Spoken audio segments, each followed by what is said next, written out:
인간은 이 세상에서 가장 중요한 일은 눈에 보이는 것, 볼 수 있는 것, 예를 들면 집을 짓거나 땅을 일구고 가축을 기르고 열매를 따는 일이라고 생각한다. 아니다. 내 영혼을 개선시키는 일이 가장 중요한 일이다. 러시아 작가 톨스토이의 인생론에 나오는 말입니다. 반갑습니다. 희망과 공감을 소통하는 방송 시흥 FM 백대현의 커피 한 잔입니다. 오늘도 사랑과 인생 그리고 사랑과 인생을 표현하고 이야기하는 문학과 철학을 함께 나눠보도록 하겠습니다. 오늘의 주제는 나는 무엇을 해야 하는가입니다. 사직세를 내고 나오는 A는 마음이 착잡했습니다. 교사가 되고 싶다는 꿈을 이루기 위해 제대로 잠도 못 자면서 열심히 공부해서 대학에 들어가고 임용고시도 합격하고 10여 년을 아이들을 가르치며 교사 생활에 만족하며 살았지만 하나밖에 없는 아들의 미국 유학을 위해 사직서를 낼 수밖에 없었기 때문입니다. 하지만 많은 엄마들이 자식을 위해 희생하는 것을 수없이 들었고 어쩌면 당연한 일이라고 유한도 삼았습니다. 이제 아이의 유학 절차를 다 마치고 며칠 후면 아들과 단 둘이 미국으로 갑니다. 다행스러운 것은 남편이 중견기업체 간부로 재직 중이어서 경제적으로 문제가 없다는 것과 남편도 아이의 미래를 위해 스스로 기러기 아빠가 되겠다고 응원해 준 것입니다. B는 명문대학을 졸업하고 한 번에 취직을 했지만 회사가 다른 큰 회사에 합병이 되면서 자의반 타의반 그만두고 나라에서 지원해주는 창업자금과 퇴직금을 합쳐 회사를 차렸습니다. 초창기 몇 년은 나름대로 순탄했지만 대량으로 납품했던 물건이 클레임이 걸리면서 부도가 났습니다. 남편이 채권자들에게 쫓기는 시대가 된 것을 불안하게 생각한 아내는 중학교 1학년인 하나밖에 없는 아들을 앞세워 말했습니다. 당신의 부도로 집 한 채 있는 것도 뺏길 수 있고 아들이 사춘기라 충격을 받으면 언나가 공부에 지장이 생기고 앞으로 명문 사립고등학교나 인류대학교를 가기 위해서는 많은 학비가 필요하니 아파트를 내 이름으로 변경하고 애가 클 때까지 위장이혼도 하고 따로 살자. B는 아내의 말을 10분 이해할 수 있었습니다. 전교 1, 2등을 다투는 아들이 자기로 인해 미래가 암울해지는 것은 원치 않았던 것입니다. 아들을 생각하면 그것이 가장 좋은 방법이라고 생각하고 아내의 말대로 해주었습니다. 이와 같은 두 가지 이야기는 주위에서 자주 보고 들어봤을 겁니다. 사실 많은 부모가 자식을 위해서라면 이 일보다 더한 일도 얼마든지 할 수 있을 거라고 봅니다. 이렇게 부모의 희생이 있기 때문에 자식들은 성장하는 것이고 성인이 되어서도 사회적으로 무난히 성공할 수 있기도 합니다. 그런데 위에 두 가지 이야기의 결말은 아쉽게도 그렇지 못합니다. A는 미국에 넘어간 몇 년 동안은 초지의 목표와 목적이 확고해서 오로지 아들이 학업에 집중할 수 있게 옆에서 잘 보살폈습니다. 초등학생이었던 아들이 중학교로 고등학교로 올라가면서 문제가 일어나기 시작했습니다. 아들이 엄마의 말에 반항하기 시작했고 귀가 시간도 연락이 없이 늦기 시작했습니다. 단 둘만 사는 집안은 아들이 없을 때는 허전하기 그지 없었습니다. 시계바늘처럼 정해지는 일상이 자기 삶은 없고 아들의 하루 일과와 함께 도는 자신이 또 전적으로 아들의 인생 옆에서 매달려 사는 자신이 갑자기 싫어지면서 한숨이 나오기 시작했습니다. 처음엔 잠깐 그러다 말겠지. 엄마가 자기를 위해 모든 걸 바쳐 희생하고 있는데 진심을 알아주겠지 하면서 희망을 갖고 인내도 했습니다. 그러던 어느 날 아들이 자정이 넘어 새벽 5시가 넘도록 돌아오지 않았습니다. 걱정이 돼서 저녁도 못 먹고 뜬눈은 밤을 새선지 화합 분노가 머리 끝까지 올라갔습니다. 그나마 다행인 것은 학교 갈 시간이 되자 아들이 겨우 들어왔고 가방을 들고 나가려던 아들의 등에다가 홧김에 큰 소리를 쳤습니다. 너 때문에 내가 힘들게 들어간 교사도 그만두고 여기 와서 너만 바라보고 뒷바라지 하는데 너는 엄마의 고생을 생각하기는커녕 공부도 안 하고 연락도 안 하고 밤새 돌아다니며 뭐 하는 거니? 제가 A라고 해도 부모 입장에선 충분히 그리 말할 수 있다고 봅니다. 헌데 아들은 죄송합니다 보다는 전혀 다른 답을 해요. 제가 미국에 오고 싶다고 했나요? 제가 선택할 수 있었던 게 아니잖아요. 엄마 욕심 때문에 미국에 온 거지 그것을 두고 저를 위한 것이라고 말씀하지 마세요. 저는 미국 생활 즐겁지 않아요. 좀 황당하지 않으십니까? 어떻게 똑같은 상황인데 엄마와 아들의 생각이 이리 다른 걸까요? 아들의 말을 듣고 A는 충격에 빠졌습니다. 얼마나 섭섭하고 화가 나던지 도무지 맨정신으로는 안 될 것 같아서 그날 이후로 안 마시던 술도 찾고 담배도 피기 시작했습니다. 우리나라에서 산다면은 얼른 친정집에 가서 엄마랑 이야기하거나 아니면 친구들을 만나서 수다로 속이라도 풀 수 있고 한데 자기가 살고 있는 미국 땅은 하필 한이 별로 없는 지역이었습니다. 그래서 아는 사람이 극히 드물었습니다. 아들만을 위해 자신의 삶과 미래를 버렸는데 정체성이 흔들리자 고뇌와 번민 속에 빠져 살게 된 것입니다. A는 그날부터 자신의 삶이 이게 뭔가, 이렇게 살아야 하나, 아들 뒷바라지 위해 나의 삶을 버리고 이렇게 사는 게 진정 맞는 것인가, 기타 등등 하나의 목표가 허물어지자 크고 작은 수십 가지 삶의 문제가 다가오면서 하루하루가 싫어지기 시작했습니다. 그러니 잠도 잘 못 자고 또 우울 증상도 나오고 그래서 수면제를 먹어야 잠을 자고 나중에는 정신치료까지 받는 신세가 되었습니다. B는 채권자들에게 쫓기면서도 희망은 있었습니다. 비록 도망자 신세로 힘든 시기를 보내고 있었지만 하나밖에 없는 아들이 공부를 잘해서 매번 시험 볼 때마다 전교 1등을 아니면 2등을 했다는 소식을 아내나 아들에게 연락이 오면 비록 삶은 힘들어도 그 기쁨과 희망으로 이길 수 있었습니다. 재산을 지키기 위해 집을 아내 명의로 돌리고 이혼까지 했던 것도 후회하지 않았습니다. 그렇게 집에 있지 못하고 여기저기 떠돌던 어느 날 아내와 아들이 함께 밥을 먹자고 연락이 와서 기쁜 마음에 그 식사 자리로 갔습니다. 그런데 청천벽력과 같은 이야기를 듣게 됩니다. 아내가 위장 이혼이 아니라 진짜 이혼을 하자고, 아들이 대학을 앞둔 중요한 시기니까 앞으로는 보고 싶어도 따로 아들을 불러내지도 말고 만나지도 말라고. 한 집안의 가장이었던 B는 자기만을 위해 직장 생활이나 창업을 한 게 아니었습니다. 아내와 아들을 위해 일하는 것이었고 나름 열심히 살려고 했지만 부득이가 나서 또 그들을 위해 아내가 하자는 대로 한 것뿐인데 이젠 진짜로 남이 되자고 한 것입니다.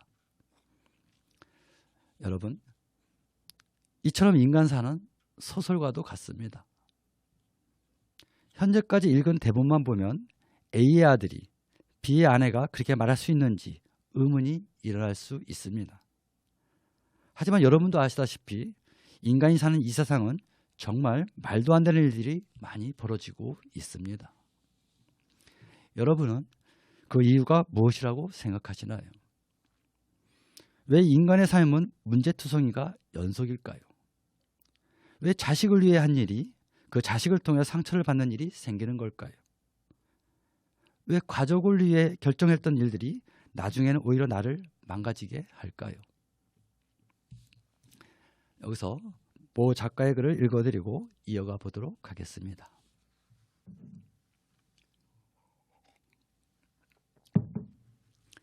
진정한 성공을 이룬 것.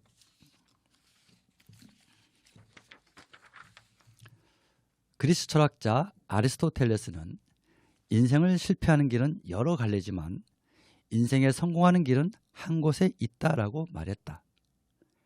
성공을 꿈꾸고 있는 자에게 주는 삶의 방향과 참된 성공의 의미가 무엇인지 알아야 한다는 인간이 왜 철학을 해야 하는지 필연성을 담고 있는 말이다. 철학을 한다는 것은 인간의 본질, 삶, 문제 등을 두고 고뇌하는 모양새를 의미한다.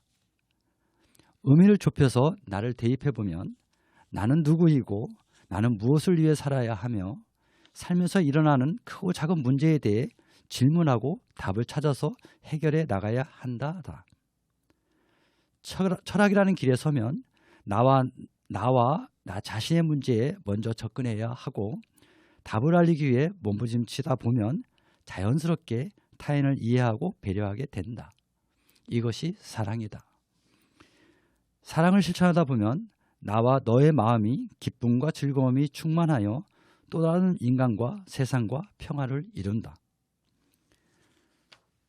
평화는 철학의 최종점에 거의 도달했다고 봐도 무방하다. 그러나 평화를 이룬 인간은 오히려 인간의 한계를 직감한다. 이것을 깨달음이라고 하는데 깨달은 순간 신의 존재를 인정하게 된다. 즉 인간은 태어나서 죽을 때까지 배우고 익힌 모든 학문과 삶에서 직간접으로 경험한 것으로 인간의 위대함이 아닌 인간의 나약함을 알게 된다는 것이다. 이 말은 인간에게 일어나는 모든 일은 하늘의 계획과 섭리 안에 있다는 의미이기도 하다.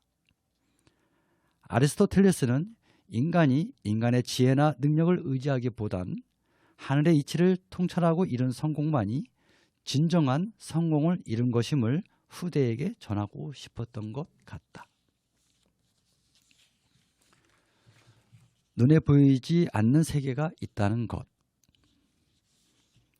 초등학교 어린이 몇 명이 동급생 한 명에게 담요로 덮고 발과 야구 방망이로 때렸단다. 중학교 교실에서 여선생님을 앞에 두고 남학생 여러 명이 노골적으로 음란행위하는 장면을 보였단다. 20도 채 안 된 여학생들이 어린아이를 잔인하게 죽이고도 메신저를 통해 장난기 섞인 이야기를 나누는 장면이나 그것을 역할극이었다고 담담하게 인터뷰를 했단다. 이 세 가지는 어린아이부터 청소년 사이에서 벌어진 놀라운 일이다. 요즘 벌어지는 그런 놀라운 일들을 성인까지 연장해서 이야기한다면 끝이 없을 것 같다. 이 모든 일들은 나와 너의 사랑스러운 지인들도 언제 어디서나 겪을 수 있다. 어느 누구도 자유롭다고 말할 수 없다는 것이다. 누구의 문제일까? 어떤 혹은 무엇이 문제일까? 나와 너 우리의 문제는 인간의 근본적인 문제다. 그러나 답을 알면 문제가 풀릴 수 있다. 답을 모르면 문제는 어렵고 해결할 수도 없을 것이다. 인간의 근본적인 문제는 인간과 인간관계에서는 정답을 찾을 수 없다. 선대 각자의 모든 가르침은 정답이 아니고 정답에 가까운 참고할 내용에 불과하다. 그렇다면 진정한 정답은 어디서 또는 누구에게서 나오는 것일까?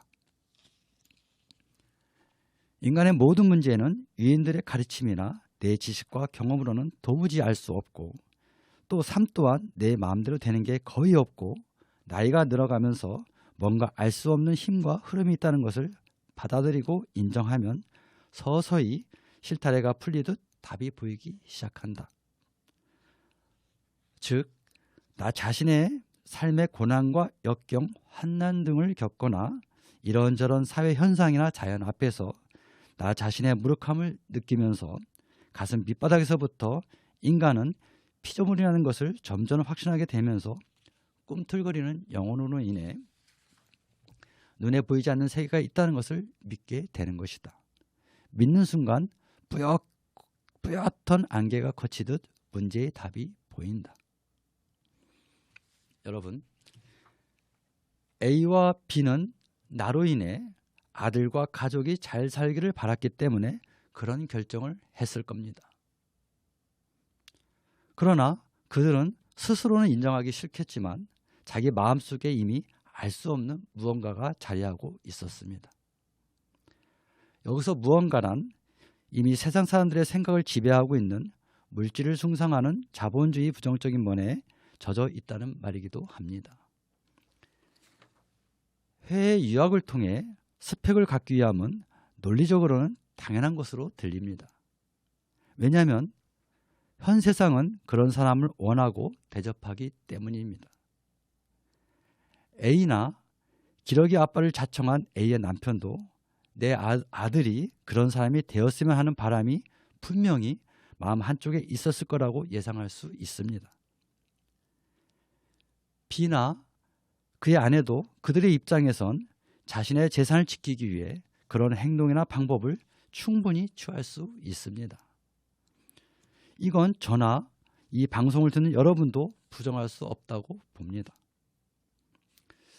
그러나 대문호이자 사상가인 톨스토이는 이런 유형의 사람들을 스스로 노예의 삶을 살려는 욕구, 욕망을 가진 자라고 봅니다. 내가 생각한 대로, 내 능력대로 얼마든지 세상을 지배도하면서 행복하게 살 수 있다고 여기는 것은 분명히 우리에게 논리적으로 합리적으로 들릴 수 있는 말이지만 자기가 자기 발등을 찍은 꼴로 나타난다는 것입니다. 냉정히 이야기하면 내 자식이 어느 순간 엄마를 아빠를 원망하는 것은 자기의 인생을 부모가 부모라는 이유로 강압했거나 부모의 교만 때문에 일어난 것입니다. 부모라는 이유로 자식의 삶을 이래라 저래라 강요하는 것은 부모의 책임이라기보다는 자기 뜻대로 세상의 성공 기준대로 자식이 살아야 한다는 교만에서 나온 것입니다. 이 이야기는 자식을 방치하거나 방관하는 것과는 아주 다른 이야기입니다. 또 톨스토이는 부모와 자식 간의 관계를 무조건적으로 분리하는 것이 아닙니다. 부모의 각자의 삶도, 내 자식의 삶도 스스로 주인으로 살게 하는 것을 전하기 위함입니다. 사회적 성공 요소 때문에 내가 내 자식을 그리로 향하게 하는 것이나 등을 미는 것을 경계하기 위함입니다. 스스로 세상이 원하는 자본주의의 노예로 살려는 인간들에게 세상은 우리 인간이 다스리는 것이지 세상의 하나의 풍토인 자본주의의 노예로 살지 말라는 말이기도 합니다. 그러면서 톨스토이는 인간에게 가장 중요한 철학적 질문 3가지를 우리에게 전하고 있습니다. 나는 누구인가? 나는 무엇을 해야 하는가? 나는 무엇을 믿고 무엇에 대해 희망을 갖고 살아야 하는가입니다. 물론 톨스토이도 인간이니까 그의 말이 절대적 진리라고 할 수는 없습니다. 그러나 그의 가르침은 많은 사람들이 믿고 따르고 있다면 이 말의 의미에 나를 한 번쯤은 담아볼 필요도 있습니다. 예를 들어 A가 자신에게 이렇게 물어보는 것입니다. 나는 누구인가? 나는 A입니다. 이 말이 정답입니다. 그럼 나는 무엇을 해야 하는가라는 질문을 해보면 뭐라고 해야 할까요? 앞의 내용을 보면 A는 나는 아들의 엄마 노릇을 해야 합니다 라고 대답한 꼴이지요. 그럼 3번째 질문, 나는 무엇을 믿고 무엇에 대해 희망을 갖고 살아야 하는가라는 질문에는 A는 이런 답이 나올 것 같습니다. 나는 아들을 믿고 아들의 엄마 노릇하는 것이 당연한 것을 믿고 아들의 성공에 희망을 갖고 삽니다. 이런 결론이 나오겠지요. 바로 여기서 A의 인생 문제가 나옵니다. 톨스토이는 3가지 질문에서 첫 번째는 누구나 답을 잘 말하고 있지만 2번째 질문은 너무나 다양하게 나온다고 합니다. 그래서 가장 큰 무게를 두기도 합니다. 왜냐하면 사람들이 여기서 혼란스러워지거든요. 내가 누구인가 질문에 A라고 답했으면 두 번째 질문은 하늘이 A에게 준 것을 A가 찾아서 답해야 한다는 말이 됩니다. 그런데 내가 무엇을 해야 할까의 질문에 아들의 엄마니까 엄마 노릇을 해야 하는 게 당연한 것처럼 말해요. 여기서 자신을 숨기고 아들의 엄마 노릇만을 하려고 하니 아들의 어깃장 말에 정체성이 혼란스러워지고 우울해진다는 것입니다. 내가 무엇을 해야 할지란 좀 이기적으로 들리겠지만 아들의 엄마이기 전에 A가 되어야 A로서 즐겁고 행복해서 나의 부드러움과 온기가 주위에 있는 사람에게 전파된다는 것입니다. 구태여 순서로 보자면 내가 1번이고 나 다음이 아들이나 남편이고 가족이고 친구고 지인이라는 말이 되는 것이죠. 바로 톨스토이는 그 우선순위의 중요성을 말하면서 내가 무엇을 해야 하는지 알고 싶다면 인간의 모든 것을 다 안다고까지 말했습니다. 비도 마찬가지입니다. 아무리 경제적으로 힘들어져도 비는 한 가정의 기둥이자 중심입니다. 설령 나의 사업 실패 때문에 집이 날아가도 내가 책임질 줄 알아야 한다는 것이지요. 있다가도 없어지고 없다가도 생기는 물질을 빼돌리려 머리 쓰다가 아내와 아들까지 잃고 가정이 파탄난 것입니다. 아내를 위해서 아들을 위해서란 명분은 그럴듯하고 합당한 것처럼 들리지만 인간은 논리와 합리로 사는 종이 아닙니다. 설령 그렇게 산다면 딱 거기까지입니다. 인간은 눈에 보이지 않는 마음과 감정과 정신과 정서 등 온통 눈에 보이지 않는 정말 중요한 게 있거든요. 정말 중요하지만 눈에 보이지 않는 그 공간에 인문학적 소양으로 채워야 한다는 말입니다. 논리나 합리는 인간의 지식에 속합니다. 세상이 3단 논법처럼만 돌아가면 세상 모든 사람은 부와 명예와 권력만 있는 세상이 될 것입니다. 누가 새벽부터 일어나 빵 한 조각으로 끼니를 때우며 살겠습니까? 누가 힘들게 일하려고 하겠습니까? 다 좋은 차 타고 좋은 집에서 놀러나 다니겠죠. 여러분, 인간의 삶을 가장 피폐하고 메마르게 하는 게 바로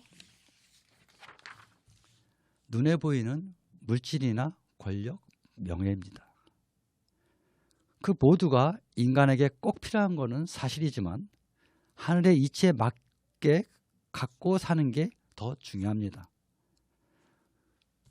그거에 자유롭지 못하면 인간의 삶은 온통 문제가 심어지고 싹트고 자라나서 나만이 아니라 내 가족이, 나아가 사회가, 국가가 망가진다는 것입니다. 바로 그래서 현대사회가 도무지 인간으로서 상상할 수 없는 사건, 사고가 일어난다는 것입니다. 인간은 좋은 음식을 먹어야 건강하게 살게 되듯 현인들의 좋은 가르침, 즉 인문학적 소양을 갖추어야 내 정신과 정서, 감정, 마음 등이 평안해지고 행복하게 살 수 있습니다. 오늘의 주제는 나는 무엇을 해야 하는가 였습니다. 권력도 명예도 권불삼년 화무십일홍이라고 했습니다. 꽃은 10일 동안 피기 어렵고 권력은 3년을 채우지 못한다는 뜻으로 한 번 성한 것은 얼마 못 가서 반드시 헤아려진다는 진리를 담고 있는 말이기도 합니다. 세상사 모든 일은 흉함이 있으면 쇠함이 있고 즐거움이 있으면 슬픔이 있고 우리네 인생길은 모든 게 동전 앞뒤와 같습니다. 요즘 코로나 여파로 경제적으로 참 힘든 시기입니다. 이런 일이 생긴 건 우연이 아닙니다. 이럴 땐 미리 자포자기하지 말고 생각을 해야 합니다. 자기 성찰이 필요한 시기라는 것입니다. 바쁘게 살던 나의 삶을 돌아보는 기회이기도 합니다. 코로나가 나 때문에 생긴 건 아니지 않습니까? 그런데 나까지, 우리 가족까지, 내가 사는 지역사회나 국가까지 다 힘들게 하고 있습니다. 누구의 책임일까요? 그러니 지금 사는 평범한 것에 감사해야 한다는 것입니다. 내 아들과 딸, 손자를 보세요. 바라보기만 해도 행복해지지 않습니까? 비록 지금 아무리 힘들어도 고개만 돌리면 지금은 과거가 됩니다. 정말 중요한 것은 지금 이 순간 내 마음 상태입니다. 내 생각에 사로잡힌 욕구나 욕망, 욕심을 버리면 내 마음 상태가 밝아지면서 조금 후나 내일은 밝아집니다. 그러니 세상에서 일하는 모든 일을 두고 이미 예언하거나 해결 방법을 제시해주는 수많은 현인들이 담긴 책이나 말을 읽어봐야 한다는 것입니다. 그래야만 내 마음이 어떤 비바람에도 흔들리지 않는 바위처럼 꼿꼿하고 단단해질 것입니다. 톨스토이의 인간은 이 세상에서 가장 중요한 일은 눈에 보이는 것, 볼 수 있는 것, 예를 들면 집을 짓거나 땅을 일구고 가축을 기르고 열매를 따는 일이라고 생각한다. 아니다. 내 영혼을 개선시키는 일이 가장 중요한 일이다. 란 말처럼 내 영혼을 개선시키기 위해 노력하는 여러분이 되셨으면 좋겠습니다. 추워지는 날씨 감기 조심하시기 바랍니다. 지금까지 싱어 FM 백대현의 커피 한 잔이었습니다.